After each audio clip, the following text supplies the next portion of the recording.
Storied by KB Hunter. After my initial encounters on our property in Talbot County, Georgia, we had joined a hunting club lease 60 miles to the northwest. After the encounters we had in Talbot County, we came to this property, and there was no signs initially of the Bigfoot people. During our other encounters that led to my son getting chased by one, we had some fear of them, because I was a little unsure of their intentions. Although they came up to our camp firelight almost every night and never attempted any harm, they still left us uneasy. The yells and screams and the occasional slap on the sides if our campers were unnerving. Since I had a 14-year-old son, I was a bit afraid for him to be hunting there anymore. So after losing that lease and moving here, I felt much more at ease with no sign of them and no yells or screams at night.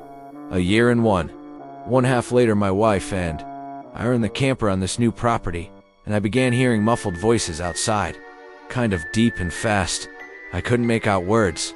I first thought someone had drove into camp, possibly another one of our club members, although none said they were coming down that weekend.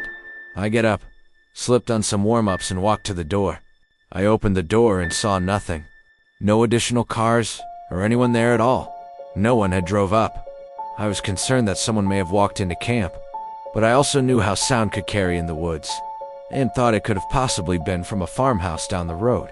I decided to go back to bed. After a few minutes, I began to doze back off, and I heard the same sounds again.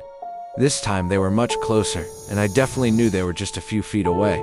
I peeked out the window and still saw nothing, but I could clearly hear the talking, and it sounded very much like the samurai chatter that are on the tapes. It stopped abruptly as I said my wife's name. I shook her awake, and they kinda made a laughing type sound. I knew then they were here, on this property. This time I felt no fear whatsoever. My wife asked what was wrong, and I simply told her, "They are here," and she knew exactly what I meant. The next day was when I found the pin tree that I have shared before, and then the sign of them increased it all over the property, leading up to some exciting encounters and my wife's first ever sighting of one, looking at us from around a tree. This time, I had a new feeling about them. I began really trying to reach out and learn more. After discussions with many researchers and my habituator friends, I have learned an entire different way to approach them.